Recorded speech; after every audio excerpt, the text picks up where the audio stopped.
Estaba jugando verdad o reto con mis amigas y una me preguntó qué haría si mi novio se ganase la lotería. Yo le dije que le quitaría la mitad y me iría a vivir a otro país donde haya chicos más guapos. Resulta que mi novio sí se había ganado la lotería y le había pagado a mi amiga para que me pregunte eso. Estoy en la vereda con mis maletas abiertas, la gente pasando y mirándome como si yo fuera el espectáculo gratis del edificio. El piso está mojado, mi ropa también, y mi dignidad está en el mismo estado que mi pelo, pegada a la cara y oliendo a fuente decorativa. Andrés, mi novio, está adentro con una sonrisa que me provoca un delito, y lo peor es que todos actúan como si yo fuera la villana por decir una verdad hipotética. Si quieren entender cómo una noche de juegos terminó con una expulsión pública, te cuento desde el principio, porque esto no empezó en la entrada del edificio, empezó mucho antes. Andrés y yo llevábamos 2 años viviendo juntos, y digo viviendo juntos porque yo aportaba presencia, compañía, calor humano y una visión de futuro que él nunca habría tenido solo. El departamento lo pagaba él, sí, pero yo lo convertí en hogar, que es básicamente lo mismo pero con valor emocional agregado. Él era de esos hombres estables que creen que con pagar las cuentas ya cumplieron el contrato afectivo completo. Yo, en cambio, siempre he tenido estándares claros y una brújula que apunta al progreso, no a la mediocridad cómoda. Nunca le mentí sobre mis aspiraciones internacionales, ni sobre el hecho de que yo no nací para quedarme en la misma esquina del mapa por amor a un hombre, bueno pero básico. Nos conocimos por amigos en común, en una reunión donde él llegó con esa actitud de «yo soy un tipo normal», como si fuera un mérito y no una falta de ambición. Me pareció tierno, porque al inicio la normalidad se siente como paz cuando vienes de hombres caóticos, y Andrés se veía como un descanso. Me invitó a salir con una seguridad medio torpe, pero constante, como alguien que cree que la persistencia reemplaza el carisma. En nuestras primeras citas se esforzaba con detalles simples, y yo pensé que, con dirección correcta, podía evolucionar. Lo que no vi al inicio es que él no quería evolucionar, quería que yo me conformara con su versión de estabilidad, y esa palabra siempre suena bonita hasta que te das cuenta de que es una jaula con decoración neutra. Andrés tenía rutinas de oficina, horarios de almuerzo, la misma ropa en colores repetidos, y el tipo de humor que parece hecho para no incomodar a nadie. Me trataba bien, sí, era atento a su manera, y por eso yo lo defendía cuando mis amigas decían que era aburrido. Incluso Katá, mi amiga, solía hacer comentarios de que yo merecía más, y yo le respondía que el amor también es construir, no solo recibir. Yo me esforcé por encajar en su vida simple, aceptando sus noches de juego semanales, su grupo de amigos que hablan de trabajo como si fuera personalidad, y su obsesión con no hacer escándalo. Me parecía gracioso, porque él creía que la discreción era virtud, cuando en realidad era miedo a que la gente opine. Con el tiempo, la convivencia empezó a mostrar lo que él era de verdad, un hombre que se sentía cómodo porque yo estaba ahí, pero que se incomodaba cuando yo recordaba que tengo metas. Cuando yo hablaba de viajar, de estudiar algo fuera, de mudarnos a un lugar donde la vida sea más intensa, él ponía cara de cálculo de gastos. Y cuando yo decía que merecía un estilo de vida mejor, él lo escuchaba como crítica en vez de como oportunidad. Esa es la cosa con los hombres básicos, todo lo que no entienden, lo perciben como amenaza. Yo no quería dejarlo, yo quería elevarlo, pero él insistía en quedarse en su piso emocional de oficina. Mis amigas, especialmente Katá, estaban presentes en nuestra dinámica y siempre había esa vibra rara de que a ella le gustaba la tranquilidad de Andrés. No porque lo quisiera, sino porque le gustaba lo que él representaba, seguridad, casa pagada, rutina, un hombre manejable. Katá es de esas amigas que aplauden tus sueños cuando no compiten con los de ella, y yo ya lo había notado en pequeños detalles. Comentarios pasivo-agresivos, miradas largas cuando Andrés hablaba, preguntas demasiado específicas sobre nuestras finanzas, como si estuviera haciendo inventario. Yo lo mencioné una vez, Andrés dijo que yo veía fantasmas y que Katá era buena chica, la típica frase masculina que significa no me pidas que observe nada. La noche del juego era una de esas noches, tranquilas, que Andrés adoraba porque le daban sensación de control. Estábamos en el departamento, con snacks, música baja, y ese ambiente de gente fingiendo que la adultez no existe porque están tirando dados.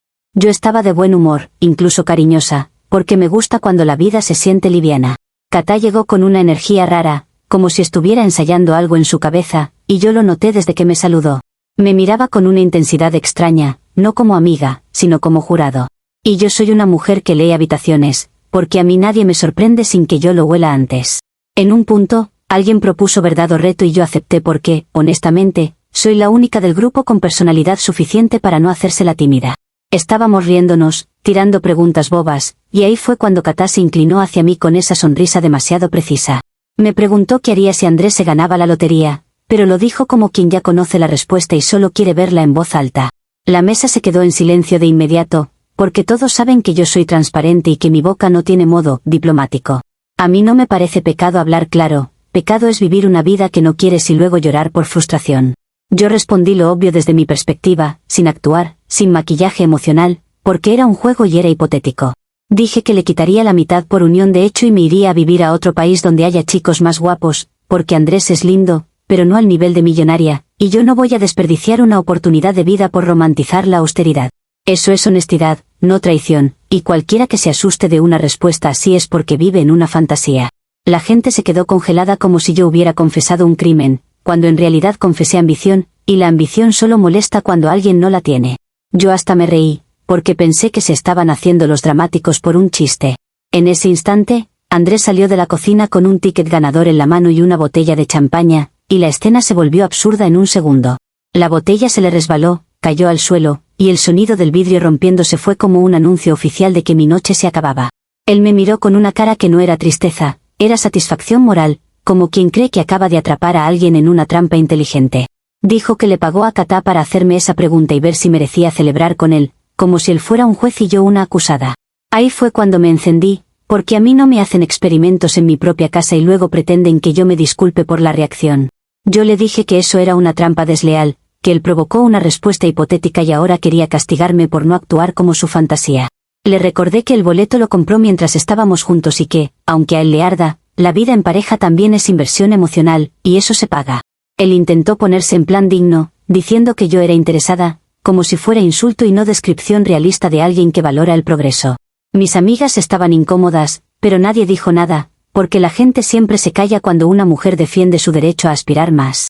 Yo estaba furiosa no porque él se ganara la lotería, sino porque quiso usarla como arma psicológica para humillarme frente a todos. Y encima Katá actuaba sorprendida, como si no hubiera cobrado por apuñalarme en la mesa.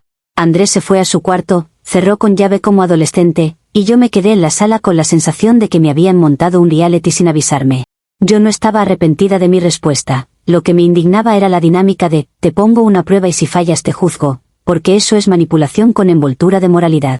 A la mañana siguiente, él seguía actuando como víctima, como si el engaño hubiera sido mío y no de él y su amiga comprada.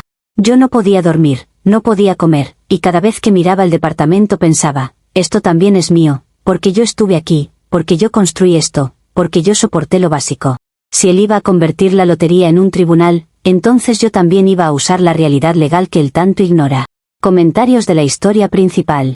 Usuario anónimo 1 dice, Brenda, tú no fuiste honesta, fuiste un anuncio ambulante de interesada con ego de reina. Te dijeron, lotería, y ya estabas repartiendo plata y cambiando de novio como si fuera outfit. Respuesta de la OP, lo que pasa es que la gente ama romantizar la pobreza emocional y económica como si fuera virtud, y cuando alguien dice una verdad práctica se escandalizan. Si ustedes quieren quedarse con un hombre básico, por amor, problema de ustedes, pero no me vengan a hacer moralina barata cuando el que armó el circo fue él con su trampa ridícula. Usuario anónimo 2 dice, el peor villano aquí no es Andrés, eres tú y tu amiga Katá es tu karma personalizado. Ojalá él use el premio para comprarse paz lejos de ti. Respuesta de la OP, karma es que te traten como cobarde por decir algo en un juego, y que encima el hombre que vive de aparentar, buen tipo, decida humillarte delante de todos como si fuera un experimento social.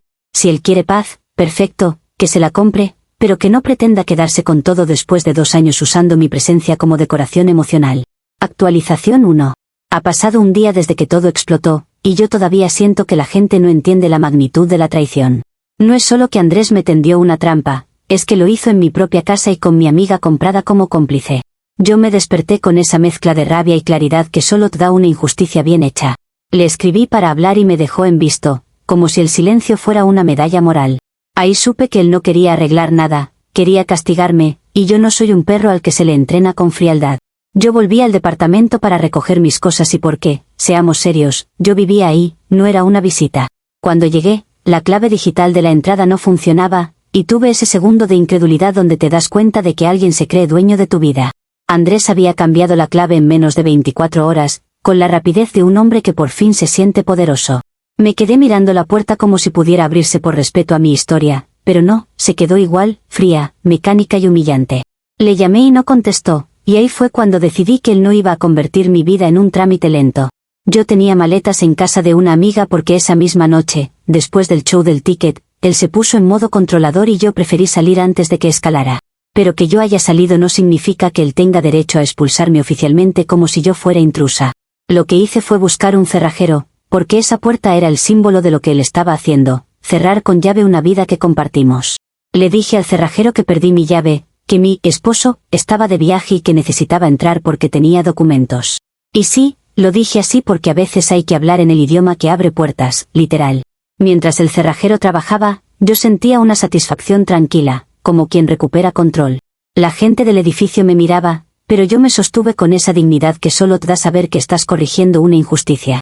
Yo no iba a pedir permiso para entrar a mi propia vida, y menos cuando el otro está borracho de poder nuevo. En un punto, el cerrajero taladró algo y se escuchó un pitido suave que no tenía sentido. Yo pensé que era parte del mecanismo, pero luego noté luces parpadeando y una tensión rara en el aire, como si el edificio se hubiera activado contra mí. Resulta que Andrés, con su nuevo dinero y su paranoia de hombre herido, instaló una alarma silenciosa. O sea, el tipo tuvo tiempo de cambiar clave, comprar sistemas, y seguir haciéndose la víctima, todo en horas. Yo escuché pasos acelerados y vi venir a seguridad del edificio como si yo estuviera robando, cuando lo único que estaba haciendo era recuperar lo que me correspondía por historia compartida. Yo intenté explicar, pero el guardia ya venía con esa actitud de autoridad barata que les dan los uniformes. Y justo ahí, como si fuera una película hecha para humillarme, aparece Andrés en el lobby.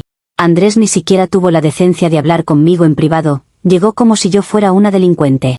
Me miró con una calma que me pareció cruel, y en vez de escuchar, empezó a tratarme como si yo hubiera planeado un golpe.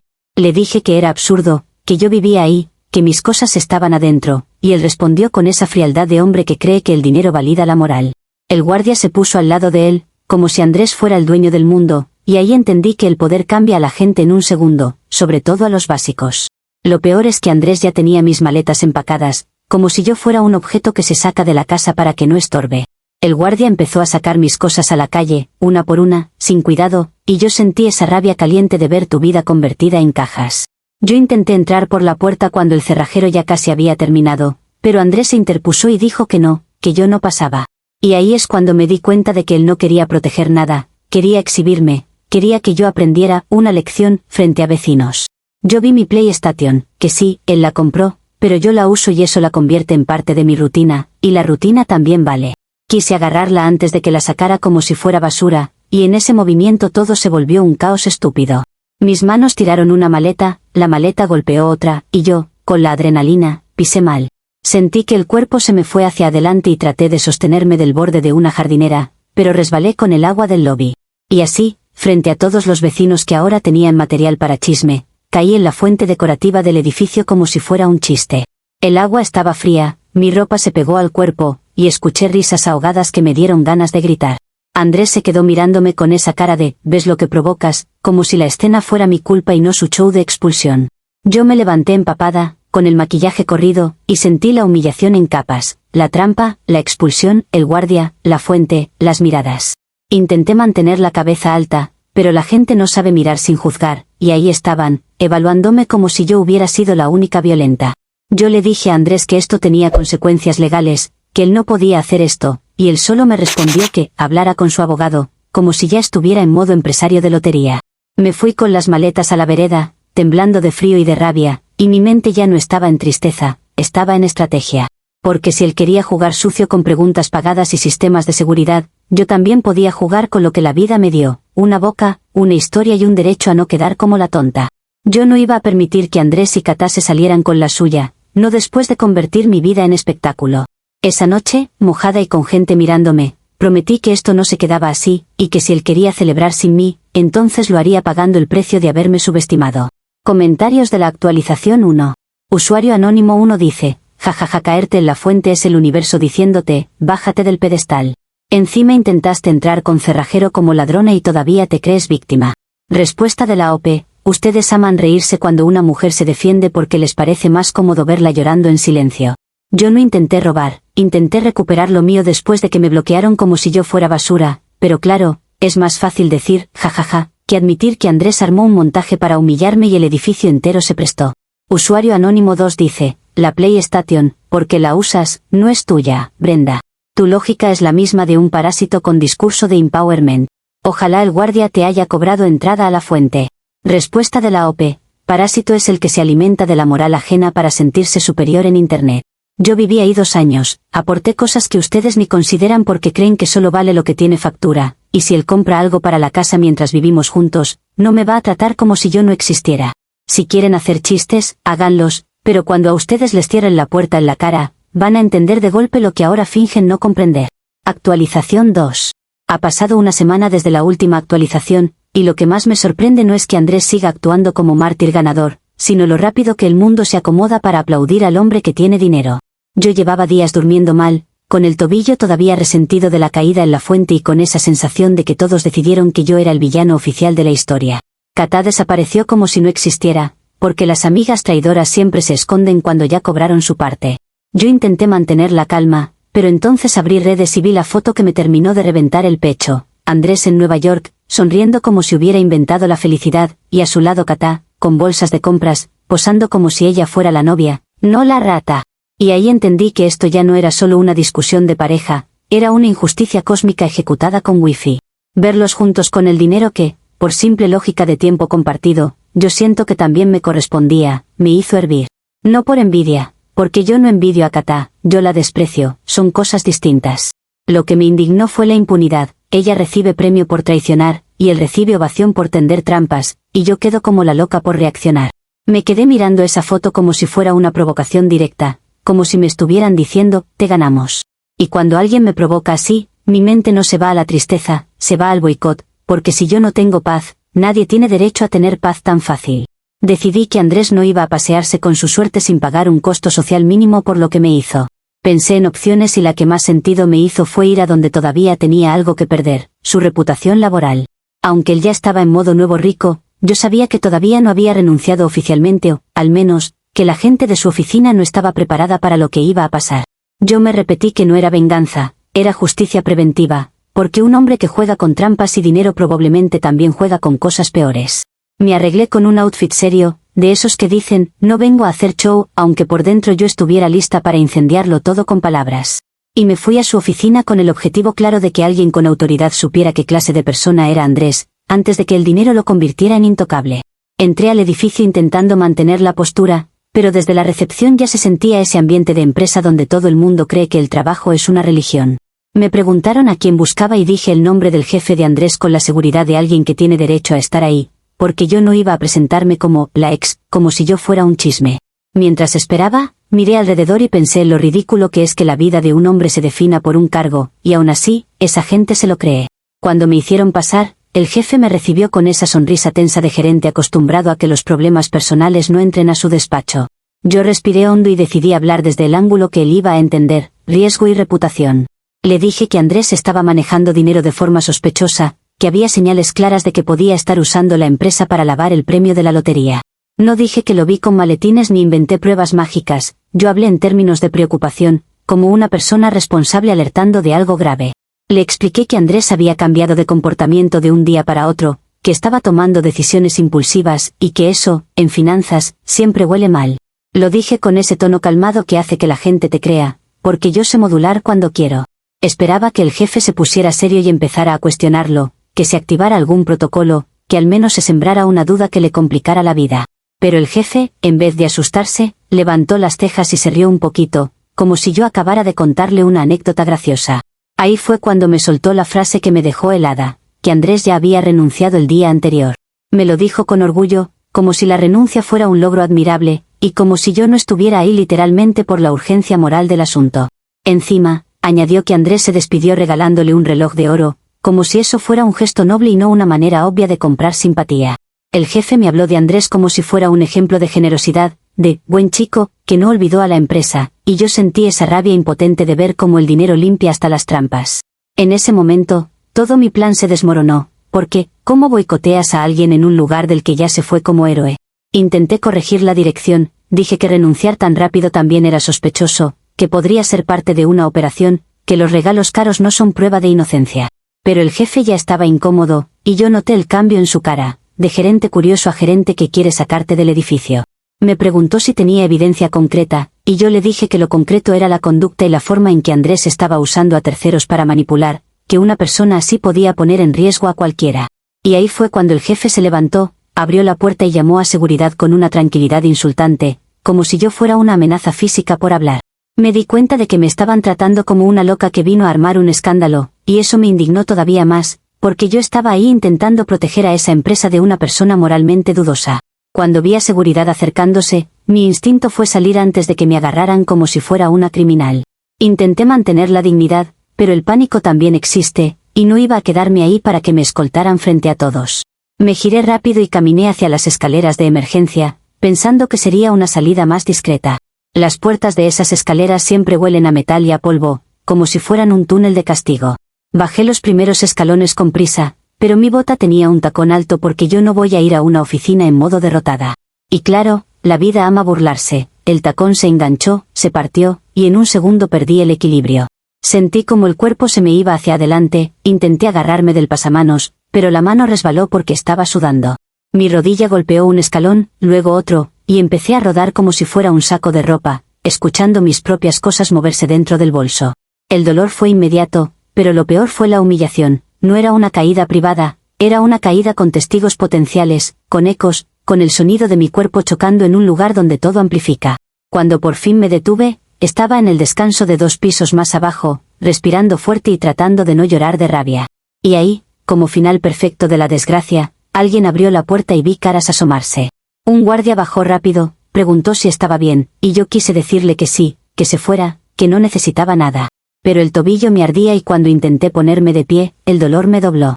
Terminé sentada en el piso de la escalera como si yo fuera un problema logístico, una interrupción en el edificio, y eso me pareció la máxima injusticia. Llamaron a paramédicos y, para rematar, resultaron ser los paramédicos de la misma empresa que yo intenté advertir. Me subieron en una silla, me pusieron una venda, y yo escuchaba a lo lejos los murmullos, como si ya estuvieran armando la versión donde yo soy la loca despechada que vino a arruinar la despedida del ganador. Mientras me atendían, yo pensaba en Andrés, en Nueva York, en Catá comprándose ropa con el dinero que yo siento que se robó indirectamente de mi vida. Pensaba en cómo él logró convertir una trampa en un acto heroico y cómo yo, por intentar equilibrar la balanza, terminé en el suelo. Me dieron un diagnóstico simple, esguince, reposo, hielo, analgésicos, como si la humillación también se curara con una compresa. Salí del edificio cojeando, con la bota rota en la mano, y la rabia ya no era solo contra Andrés, era contra esa facilidad con la que la gente elige creerle al que sonríe con dinero. Lo único que me quedó claro es que si yo iba a recuperar algo de control, no podía hacerlo con instituciones, porque las instituciones aman al que paga. Tenía que encontrar otra forma, y esa forma, por desgracia, iba a ser más directa y más peligrosa para mi tranquilidad. Comentarios de la actualización 2. Usuario anónimo 1 dice, fuiste a acusarlo de lavar dinero sin pruebas y encima te caíste por querer verte, digna, en tacones. No eres protagonista, eres comedia física con complejo de víctima. Respuesta de la OP. Comedia es que ustedes crean que un hombre deja el trabajo, compra voluntades con regalos y eso automáticamente lo convierte en santo. Yo no fui a inventar, fui a alertar, pero claro, si no llevo un vídeo con subtítulos y una confesión firmada, entonces según ustedes todo vale. Y lo del tacón solo demuestra que la vida castiga más a quien se mueve que a quien se queda quieto aplaudiendo al tramposo. Usuario anónimo 2 dice, Andrés no te debe nada, y Catá te hizo un favor mostrándole quién eres. Si tu plan era hundirlo, te hundiste tú sola hasta el sótano. Respuesta de la OP, qué conveniente que cuando una mujer reacciona la llamen hundirse, pero cuando un hombre paga una trampa lo llamen inteligente. Andrés provocó, Catá ejecutó, y yo respondí como responde alguien que no se deja pisotear. Si ustedes disfrutan ver a la gente tragarse la humillación con sonrisa, allá ustedes, pero yo no nací para aplaudir mi propia injusticia desde la grada. Actualización 3. Han pasado 2 años desde la última actualización, y si algo aprendí es que la suerte no hace mejores a las personas, solo les da presupuesto para ser más ellos mismos. Andrés no solo no se arruinó, sino que se volvió exactamente lo que yo temía, un hombre básico con dinero, convencido de que el universo lo eligió por su bondad. Invirtió el premio, se rodeó de gente que lo aplaude, y ahora tiene una cadena de restaurantes donde juega a ser visionario, como si antes no fuera el mismo que temblaba al pagar una cena cara. A mí me lo cuentan por redes, porque yo, por obvias razones, lo tengo bloqueado, pero el algoritmo es cruel y siempre te muestra lo que te duele. Y el dolor real no es verlo triunfar, es ver a la gente celebrarlo como si nunca hubiera hecho nada sucio. La peor parte, por supuesto, fue enterarme de que Catá terminó con él. Al principio me dio risa amarga, porque la vida ama los clichés, pero luego me dio asco, porque ella literalmente se metió en mi historia y salió con premio. Dicen que se casaron, que hicieron una boda enorme, que él lloró y todo, como si fuera la víctima recuperando fe en el amor. Yo escuché rumores de que ella le es infiel con un instructor de tenis, y honestamente eso no me sorprendió, porque Katá siempre ha sido fiel solo a lo que le conviene.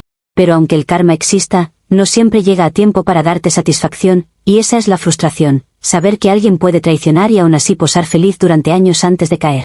Yo no podía quedarme en mi país viendo su novela de ricos desde afuera, porque yo no nací para ser espectadora de la vida de otros.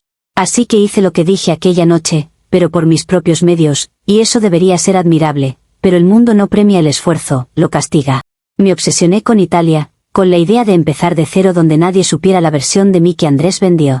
Vendí cosas, pedí préstamos, me endeudé, me prometí que sería temporal, porque yo estaba segura de que en Europa las oportunidades llegan con solo existir bien vestida.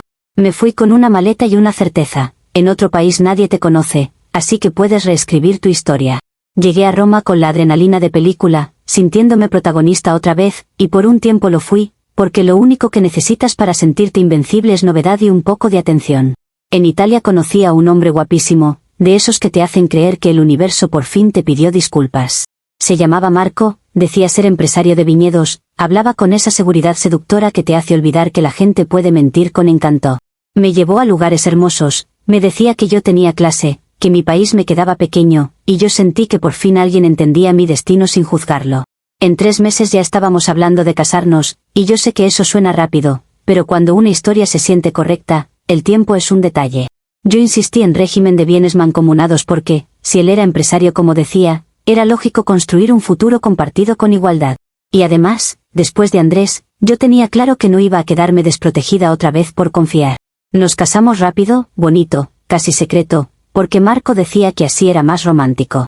Al principio me sentí vindicada, como si mi vida estuviera corrigiéndose sola, yo, en Italia, con un hombre guapo, supuestamente rico, viviendo lo que siempre merecí. Pero la realidad no tarda en mostrar el recibo. Empecé a notar cosas raras, llamadas a horas raras, cambios de humor, excusas sobre dinero que no cuadraban con la vida que me prometió. Una noche encontré papeles, mensajes, y entendí el significado real de empresario de viñedos. Trabajaba recogiendo uvas por temporada, y lo de empresario era una fantasía que él mismo se había creído para seducir. Y la fantasía venía con un extra: deudas de juego gigantes, gente buscándolo, amenazas veladas en mensajes. Cuando intenté confrontarlo, Marco se puso en modo víctima, diciendo que yo lo presionaba, que yo era materialista, como si no hubiera sido él quien se vendió como riqueza con piernas. Yo quise anular el matrimonio, pero ahí llegó el golpe legal que me dejó sin aire. Por el régimen de bienes mancomunados que yo insistí, ahora yo era responsable de la mitad de su deuda. Sentí una rabia vieja, familiar, esa sensación de que el mundo se aprovecha de que yo confío en el destino, pero luego me castiga por tener ambición. Los acreedores empezaron a aparecer, no como película de mafia, sino como realidad fea: visitas, llamadas, presiones. Y en el peor giro, me retuvieron el pasaporte como garantía, porque Marco había firmado cosas usando mi nombre y mi firma en documentos que yo no entendí por el idioma y por la prisa romántica. Así terminé trabajando doble turno limpiando habitaciones en un hotel de Roma, con las manos dañadas por químicos, con el cuerpo cansado, pagando una deuda que ni siquiera disfruté. Mi sueño de Italia se volvió una rutina de sobrevivencia, y lo más humillante es que no puedo volver a mi país a empezar de nuevo sin cerrar esto, porque legalmente estoy atada. Marco, mientras tanto, vive pidiéndome perdón con flores baratas y promesas, pero yo ya no escucho promesas, escucho cifras. He pensado en denunciarlo, pero aquí también las instituciones son lentas y, cuando no eres local, te tratan como un error administrativo. Y sí, a veces pienso en Andrés y Katá, en su vida de restaurantes y bodas, y me hierve la sangre, pero luego miro mi realidad y me digo algo que nunca pensé decir: al menos ellos se eligieron con conocimiento, yo me elegí esta tragedia por insistir en que la vida me debía algo. Ahora mi vida es pagar, limpiar, callar, y aguantar el miedo constante de que si no cumplo, alguien me quite lo poco que me queda. Comentarios de la actualización 3.